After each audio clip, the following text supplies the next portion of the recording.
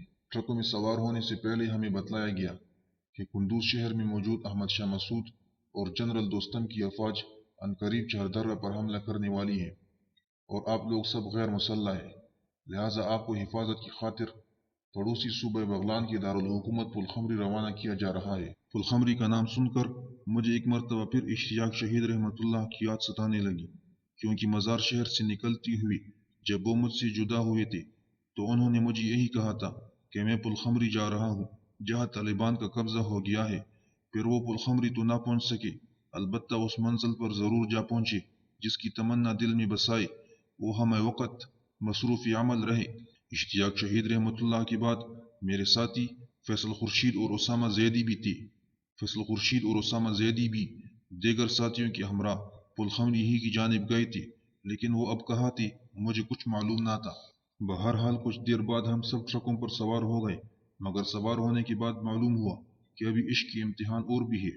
دراصل طلباء جب تک بستی میں پھیلے ہوئے تھے تو ان کی تعداد کا صحیح اندازہ مشکل تھا، لیکن جب وہ سب ٹرکوں پر سوار ہوئے تو معلوم ہوا کہ ان کی تعداد کسی طرح بھی 400 افراد سے کم نہ تھی، اور ٹرک صرف 2 تھے، یعنی فی ٹرک 200 آدمی۔ ایسی صورتحال میں ہم ٹرک میں سوار ہوئے ہوں گے یا ہمیں باقاعدہ طور پر ٹونسا گیا ہوگا، اس کا اندازہ آپ خود کر سکتے ہیں۔ بس اسی سے صورتحال سمجھ لیجیے کہ ایک مرتبہ ٹرک پر چڑھ جانے کے بعد کسی فرد کا بیٹھنا تو درکنار، کھڑے ہو کر ہلنا جلنا بھی دشوار تھا۔ چنانچہ ٹرک چلنے کے بعد جو حالت سامنے آئی وہ کچھ اس طرح تھی کہ ناہموار راستے پر ٹرک کو جھٹکے لگتے تو ساتھی ایک دوسرے پر گرنے پڑنے لگتے، مگر گرنے پڑنے کی جگہ ہی کہاں تھی، سب اتنی تنگ کر کھڑے تھے کہ جھٹکا لینے پر سب ہل جاتے، اور پھر کمزور جسم والے مضبوط جسم والوں کے درمیان یوں آ جاتے جیسے گوشت کی بوٹی کیمی کی مشین میں آ جاتی ہے۔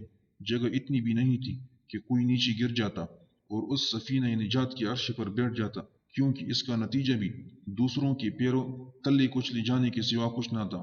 خوش نصیب مسافر وہ تھے جنہیں کسی کونے میں یا ٹرک کی قد آدم بلند دیواروں کے ساتھ جگہ مل گئی تھی کہ جھٹکا لگنے سے وہ دوسروں پر گر کر غضب آلود نگاہوں کا سامنا کرنے کی بجائے دیوار کا سہارا لے لیتے۔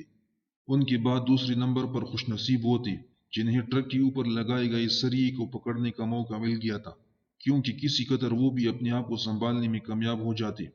مگر وہ لوگ جنہیں نہ سہارا ملا نہ کنارہ، ان کی بے بسی کا وہی عالم تھا جو چپو کے بغیر کشتی کے مسافر کا کل سمندر میں ہوتا ہے۔ وہ بیچارے بے سہارا کھڑے رہتے، اور جو ہی کوئی جھٹکا لگتا وہ یوں دوسرے پر گرتے کہ دوسرے کے لیے بھی اپنا توازن برقرار رکھنا مشکل ہو جاتا۔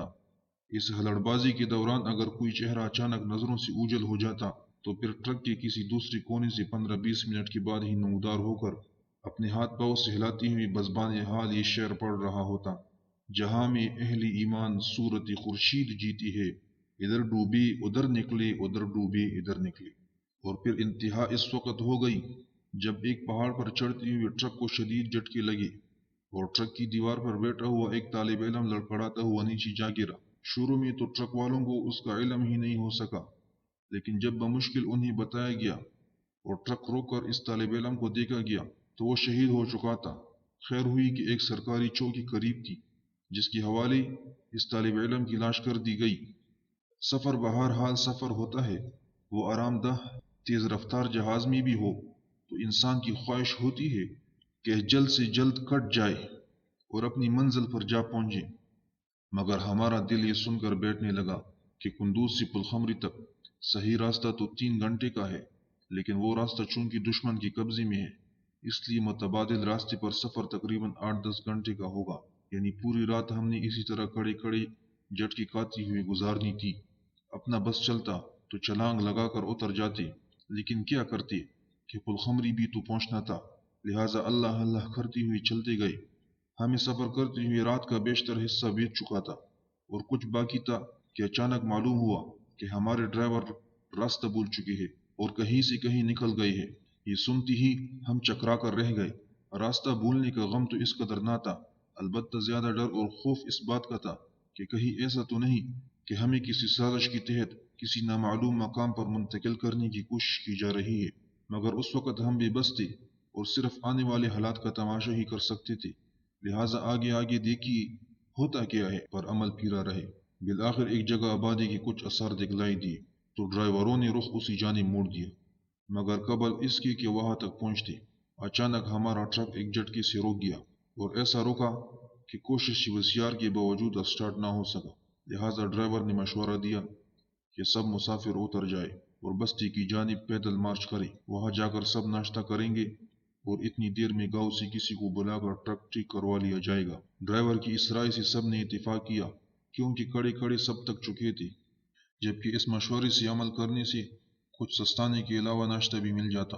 لہٰذا سب ساتھی نیچے اترے اور گاؤں کی جانب چل دیے، مگر میں ٹرک سے نہیں اترا کہ جتنی دیر میں یہ لوگ گاؤں تک پہنچیں گے اور وہاں کھائے پیئیں گے، اتنی دیر میں یہی ٹرک میں آرام کیوں نہ کر لوں۔ چنانچہ میں وہی لیٹ گیا۔ ڈرائیور نے آ کر مجھے چلنے کے لیے کہا تو میں نے انکار کر دیا۔ وہ کہنے لگا، یہ بیابان ہے، تم اکیلے کیا کرو گے؟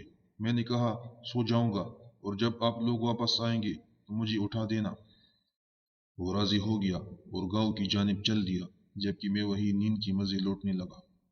تھوڑی دیر گزری ہوگی یا زیادہ دیر، مجھے کچھ معلوم نہیں، البتہ جب ٹک ٹک کی آواز سنائی دی تو معلوم ہوا کہ ڈرائیور اپنے ساتھ گاؤں سے کچھ کاریگروں کو لائے ہیں جو گاڑی ٹھیک کر رہے ہیں۔ میں ایک مرتبہ پھر سو گیا اور پھر میری آنکھ اس وقت کھلی جب ڈرائیور نے اس بستی میں جا کر بریک لگائی جہاں ساتھی ناشتہ کر رہے تھے۔ ٹرک کے رکتے ہی میں نیچے اترا تو میرے ساتھی مجھے دیکھ کر حیران رہ گئے، اور جب میں نے انہیں بتلایا کہ میں ٹرک میں محو استراحت تھا تو وہ مجھے ایسی نظروں سے دیکھنے لگے جیسے انہیں میری قسمت پر رشک آ رہا ہو۔ واقعی اس رات نیند قسمت والوں کا ہی مقدر بنی تھی۔ صبح کے 11 بج رہے تھے جب 17 گھنٹے کا طویل ترین یادگار سفر طے کرنے کے بعد ہمارا دو